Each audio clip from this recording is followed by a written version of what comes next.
Hi ಎಲ್ಲರಿಗೂ ನಮಸ್ಕಾರ. Welcome back to my new vlog. ಯಾರು ನನ್ನ ಚಾನಲ್‌ನ ಸಬ್ಸ್ಕ್ರೈಬ್ ಮಾಡ್ಕೊಂಡಿಲ್ಲ ಈಗಲೇ ಸಬ್ಸ್ಕ್ರೈಬ್ ಮಾಡ್ಕೊಳ್ಳಿ ಮತ್ತೆ ಬೆಲ್ ಐಕಾನ್‌ನ ಕ್ಲಿಕ್ ಮಾಡಿ.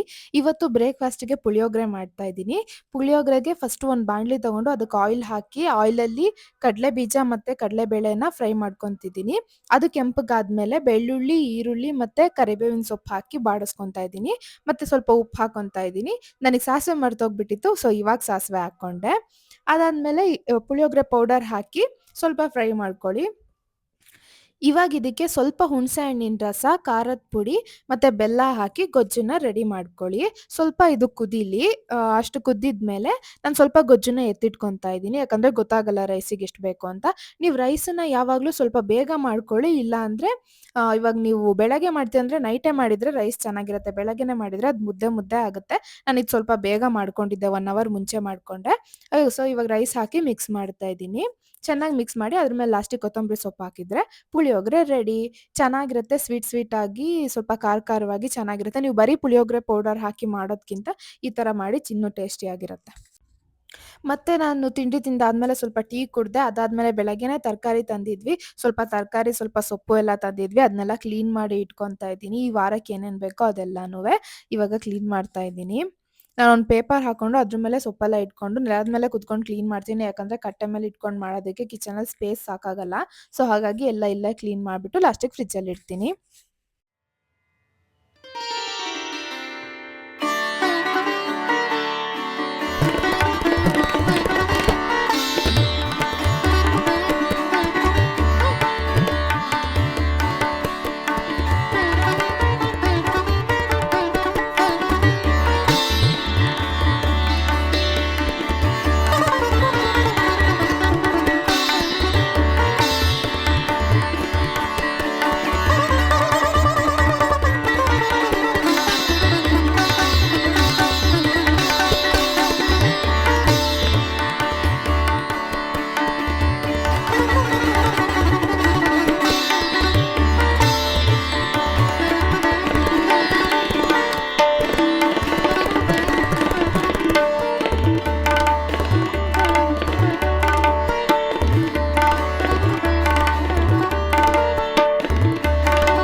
ಇವಾಗೆಲ್ಲ ಕ್ಲೀನ್ ಮಾಡಿ ಬಾಕ್ಸಲ್ಲಿ ಹಾಕಿ ಇಟ್ಟಿದ್ದೀನಿ. ನಾನು ಸೊಪ್ಪನ್ನ ಆ ಥರ ಕವರಲ್ಲೇ ಕಟ್ಟಿಟ್ಟಿರ್ತೀನಿ, ಬಾಕ್ಸಲ್ಲಿ ಹಾಕಲ್ಲ.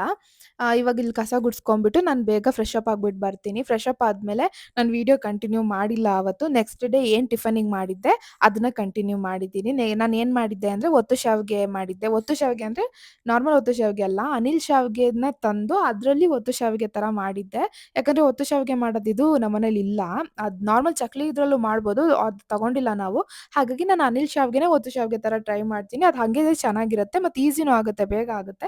ನಾನು ಹಾಗಾಗಿ ಅದನ್ನೇ ಮಾಡ್ತೀನಿ. ಅದ್ರ ರೆಸಿಪಿನೇ ಹಾಕಿದ್ದೀನಿ. ನೋಡಿ ಹೇಗಿದೆ ಅಂತ ಟ್ರೈ ಮಾಡಿ ನೋಡಿ.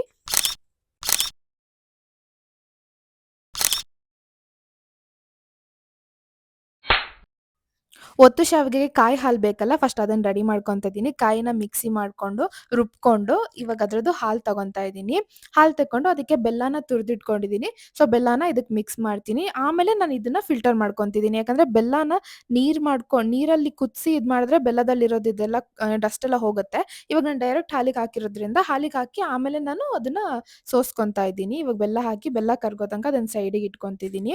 ಇವಾಗ ಶಾವಿಗೆನ ಏನು ಮಾಡ್ತೀನಿ ಅಂತ ಅಂದ್ರೆ ಒಂದು ಪಾತ್ರೆ ತಗೊಂಡು ಆ ಪಾತ್ರೆಲಿ ಫುಲ್ ನೀರು ಇಟ್ಕೊಂಡಿರ್ತೀನಿ ಶಾವಿಗೆ ಮುಳುಗೋ ಅಷ್ಟು.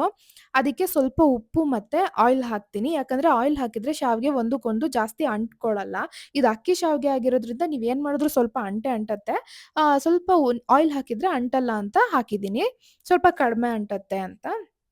ಇವಾಗ ಇದಕ್ಕೆ ಒಂದ್ ಸ್ವಲ್ಪ ಅಷ್ಟು ಆಯಿಲ್ ಹಾಕೊಂಡು ಇವಾಗ ಹಾಕಿರೋ ಶಾವಿಗೆ ಅಷ್ಟು ಅದ್ರಲ್ಲಿ ಮುಳುಗ್ಬೇಕು. ಅಷ್ಟು ಮುಳುಗೋ ತನಕ ಇದನ್ನ ಹಾಗೆ ಬಿಡ್ತಿದ್ದೀನಿ. ಇದು ಸ್ವಲ್ಪ ಕುದ್ಮೇಲೆ ಗೊತ್ತಾಗತ್ತೆ ಇದೆಷ್ಟು ಬೆಂದಿದೆ ಅಂತ. ಒಂದ್ ಮುಕ್ಕಾಲ್ ಭಾಗ ಬೆಂದಿದ್ ತಕ್ಷಣ ಆಫ್ ಮಾಡಿದ್ರೆ ಸಾಕು. ಒಂದ್ ನೀವು 5 ಮಿನಿಟ್ಸ್ ಬಿಟ್ರು ಸಾಕು. ನೀರ್ ಫುಲ್ ಕುದಿಯಕ್ ಸ್ಟಾರ್ಟ್ ಆಗತ್ತಲ್ಲ, ನೀರ್ ಕುದಿಯಕ್ ಸ್ಟಾರ್ಟ್ ಆಗಿ ಅದ್ರಲ್ಲಿ ನೀರು ವೈಟ್ ಕಲರ್ ಆಗತ್ತೆ ಫುಲ್. ಆವಾಗ ಅದನ್ನ ಆಫ್ ಮಾಡಿದ್ರೆ ಸಾಕು. ಇವಾಗ ಕುದ್ದಿರುತ್ತೆ ಇದು. ಇವಾಗ ಇದಕ್ಕೆ ಈ ತರ ತೂತ ಇರೋ ಪಾತ್ರೆ ತಗೊಳ್ಳಿ. ನಿಮ್ಮತ್ರ ಸ್ಟೀಲ್‌ದಿದ್ರೆ ಬೆಸ್ಟು. ನನ್ನ ಹತ್ರ ಇಲ್ಲ, ಹಾಗಾಗಿ ನಾ ಈ ಪ್ಲಾಸ್ಟಿಕ್ ಯೂಸ್ ಮಾಡ್ತಾ ಇದ್ದೀನಿ. ಇವಾಗ ಇದ್ರ ಮೇಲೆ ನೀರ್ ಹಾಕಿದ್ರೆ ಎಲ್ಲ ಶಾವಿಗೆನೂ ಬಿಡಿ ಬಿಡಿ ಆಗುತ್ತೆ. ನಾರ್ಮಲ್ ತಣ್ಣೀರ್ ಹಾಕಿದ್ರೆ ಎಲ್ಲ ಶಾವಿಗೆನೂ ಬಿಡಿ ಬಿಡಿ ಆಗುತ್ತೆ. ನಾನಿವಾಗ ಇಡ್ಲಿ ಪಾತ್ರೆ ತಗೊಂತೀನಿ. ಇಡ್ಲಿ ಪಾತ್ರೆಗೆ ನಾರ್ಮಲ್ ಇಡ್ಲಿಗೆ ಹೇಗೆ ಆಯಿಲ್ ಸ್ಪ್ರೆಡ್ ಮಾಡ್ಕೊಂತೀವೋ ಆ ಥರ ಪ್ಲೇಟ್ಸಿಗೆಲ್ಲ ಆಯಿಲ್ ಸ್ಪ್ರೆಡ್ ಮಾಡ್ಕೊಂಡು ಆ ಶಾವಿಗೆನ ಹಾಗೆ ಎತ್ತಿ, ಯಾಕಂದ್ರೆ ಅದು ಬಿಡಿ ಬಿಡಿ ಶಾವಿಗೆ ಇರುತ್ತೆ. ಅಂದ್ರೆ ಲೆಂತ್ ಆಗಿರುತ್ತಲ್ಲ. ಸೊ ಹಾಗಾಗಿ ಅದನ್ನ ಇಡ್ಲಿ ಪ್ಲೇಟ್ಸ್ ಮೇಲೆ ಇಡುತ್ತೀನಿ. ಸೊ ಅದು ಸ್ವಲ್ಪ ಬಾಯ್ಲ್ ಆದ್ಮೇಲೆ ನೀಟಾಗಿ ಎದ್ದು ಬರುತ್ತೆ. ಅಂದ್ರೆ ಒತ್ತು ಶಾವಿಗೆ ಹೇಗಾಗಿರುತ್ತೋ ಆ ತರ ಬರುತ್ತೆ. ಚಿಕ್ಕದಿರುತ್ತೆ ಅಷ್ಟೇನೆ. ಇವಾಗ ಇದ್ರ ಮೇಲೆ ಈ ತರ ಶಾವಿಗೆ ಇಟ್ಕೊಂತಾ ಇದ್ದೀನಿ. ಅಷ್ಟು 4 ಪ್ಲೇಟಿಗೂ ಇಟ್ಟಿ ಇದನ್ನ ಒಂದು 5 ಮಿನಿಟ್ಸ್ ಬಾಯ್ಲ್, 5 ಬೇಡ, ಇದೊಂದು 3 ಮಿನಿಟ್ಸ್ ಬಾಯ್ಲ್ ಮಾಡಿದ್ರೆ ಸಾಕು. ಸ್ವಲ್ಪ ಬಿಸಿ ಆಗೋ ತನಕ ಬಾಯ್ಲ್ ಮಾಡಿದ್ರೆ ಸಾಕು. ಇಡ್ಲಿ ಅಷ್ಟೆಲ್ಲ ಏನು ಬೇಡ. ಇದು ಬಾಯ್ಲ್ ಆದ್ರೆ ಒತ್ತು ಶಾವಿಗೆ ಕಾಯಿ ಹಾಲು ಜೊತೆ ತಿನ್ನಕ್ಕೆ ರೆಡಿ ಆಯ್ತು. ಇವಾಗ ಒತ್ತು ಶಾವಿಗೆನ ಒಗ್ಗರಣೆ ಹಾಕೋದು ಹೇಗೆ ಅಂತ ನೋಡೋಣ. ನಾರ್ಮಲ್ ಹೇಗೆ ನಾವು ಶಾವಿಗೆ ಉಪ್ಪಿಟ್ಟು ಮಾಡ್ತೀವೋ ಆ ಥರನೇ. ಇವಾಗ ಇದನ್ನ ಬೇಯಕ್ಕೆ ಇಟ್ಕೊಂತಾ ಇದ್ದೀನಿ. ಪಕ್ಕದಲ್ಲೇ ನಾನು ಒಗ್ಗರಣೆ ಹಾಕಿರೋ ಶಾವಿಗೆ ರೆಡಿ ಮಾಡ್ತಾ ಇದ್ದೀನಿ. ನಾರ್ಮಲ್ ಒಂದು ಬಾಣಲಿಗೆ ಆಯಿಲ್ ಹಾಕ್ಕೊಂಡು ಅದಕ್ಕೆ ಕಡಲೆ ಬೀಜ ಹಾಕ್ಕೊಂಡು ಇವಾಗ ಕಡಲೆಬೇಳೆ ಹಾಕ್ಕೊಂತಿದ್ದೀನಿ. ಅವೆರಡು ಸ್ವಲ್ಪ ಕೆಂಪಗಾದ್ಮೇಲೆ ಅದಕ್ಕೆ ಸ್ವಲ್ಪ ಸಾಸಿವೆ ಹಾಕಬೇಕು. ಸಾಸಿವೆ ಸ್ವಲ್ಪ ಸಿಡಿಯಕ್ಕೆ ಸ್ಟಾರ್ಟ್ ಆದ್ಮೇಲೆ ಕರಿಬೇವು, ಮೆಣಸಿನಕಾಯಿ, ಕ್ಯಾರೆಟು, ಈರುಳ್ಳಿ ಇಷ್ಟನ್ನು ಹಾಕಿ ಫ್ರೈ ಮಾಡ್ಕೊಂತೀನಿ. ಅಷ್ಟು ಒಟ್ಟಿಗೆ ಬೇಯುತ್ತೆ. ಅಷ್ಟನ್ನು ಹಾಕಿ ಫ್ರೈ ಮಾಡ್ಕೊಂಡ್ಮೇಲೆ ಅದು ಸ್ವಲ್ಪ ಬೆಂದ ಮೇಲೆ ಟೊಮೆಟೊ ಹಾಕಬೇಕು. ಟೊಮೆಟೊ ಹಾಕಿ ಫ್ರೈ ಮಾಡಿ ಸ್ವಲ್ಪ ಉಪ್ಪು ಹಾಕ್ಕೊಳ್ಳಿ ಇವಾಗ್ಲೇನೆ. ಆವಾಗ ಹಾಕಿರೋ ಉಪ್ಪು ಅದು ಸಾಕಾಗಲ್ಲ. ಸೊ ಇದಕ್ಕೆ ಸಪ್ರೇಟಾಗಿ ಸ್ವಲ್ಪ ಉಪ್ಪು ಹಾಕ್ಕೊಳ್ಳಿ. ಉಪ್ಪು ಹಾಕ್ಕೊಂಡು ಇದಿಷ್ಟನ್ನು ಫ್ರೈ ಮಾಡ್ಕೊಂಡಾದ್ಮೇಲೆ ಇದಕ್ಕೆ ಕೊತ್ತಂಬರಿ ನಾನು ಇವಾಗೆ ಹಾಕ್ತೀನಿ. ಯಾಕಂದ್ರೆ ಮಿಕ್ಸ್ ಮಾಡುವಾಗ ಹಾಕಕ್ಕೆ ಸರಿ ಆಗಲ್ಲ ಅಂತ. ಇವಾಗ ನಮ್ಗೆ ಉಳಿದಿರೋ ಶಾವಿಗೆ ಇರುತ್ತಲ್ಲ ಅದನ್ನ ಹಾಕಿ ಇದನ್ನೆಲ್ಲಾನು ಮಿಕ್ಸ್ ಮಾಡ್ಕೊಬೇಕು. ಇದನ್ನೆಲ್ಲ ಹೀಗೆ ನೀಟಾಗಿ ಮಿಕ್ಸ್ ಮಾಡಿದ್ರೆ ಒಗ್ಗರಣೆ ಹಾಕಿರೋ ಶಾವಿಗೆ ರೆಡಿ ಆಗುತ್ತೆ. ನೀವು ಒತ್ತು ಶಾವಿಗೆ ಮಿಷಿನ್ ಇಲ್ಲ ಅಂತಂದ್ರೆ ಯೋಚನೆ ಮಾಡೋ ಅವಶ್ಯಕತೆನೇ ಇಲ್ಲ. ಈ ಥರ ನೀವು ನಾರ್ಮಲ್ ಅನಿಲ್ ಶಾವಿಗೆ ಸಿಕ್ಕಿದ್ರೆ ಅಕ್ಕಿ ಅನಿಲ್ ಶಾವಿಗೆ ಗ್ರೀನ್ ಕಲರ್ ಪ್ಯಾಕೆಟ್ ಬರುತ್ತಲ್ಲ ಅದ್ ಸಿಕ್ಕಿದ್ರೆ ಅದನ್ನ ತಂದು ಮಾಡ್ಬೋದು. ಇವಾಗ ನೋಡಿ ಇದು ಈ ತರ ಬಂದಿದೆ. ಇದು ಹೆಂಗ್ ಸ್ಪೂನಲ್ಲಿ ತೆಗೆದ್ರೆ ನೀಟಾಗಿ ಬರುತ್ತೆ. ಇದು ಫಸ್ಟ್ ಒಂದ್ ಸ್ವಲ್ಪ ಹೆಂಗಾಯ್ತು, ಸೆಕೆಂಡ್ ಒನ್ ನೋಡಿ ಎಷ್ಟು ನೀಟಾಗಿ ಬರ್ತಾ ಇದೆ. ಈ ರೆಸಿಪಿ ನಿಮಗೆ ಇಷ್ಟ ಆಗಿದೆ ಅಂತ ಅನ್ಕೊಂಡಿದ್ದೀನಿ. ಈ ವಿಡಿಯೋನ ನಾನು ಇಲ್ಲಿಗೆ ಎಂಡ್ ಮಾಡ್ತಾ ಇದ್ದೀನಿ. ಈ ರೆಸಿಪಿ ನಿಮಗೆ ಇಷ್ಟ ಆಗಿದ್ರೆ ಪ್ಲೀಸ್ ನನ್ನ ಚಾನಲ್‌ನ ಸಬ್ಸ್ಕ್ರೈಬ್ ಮಾಡ್ಕೊಳ್ಳಿ. ಕಮೆಂಟ್ ಮಾಡಿ, ಶೇರ್ ಮಾಡಿ. ಮತ್ತೆ ಸಿಗ್ತೀನಿ ನೆಕ್ಸ್ಟ್ ವ್ಲಾಗಲ್ಲಿ.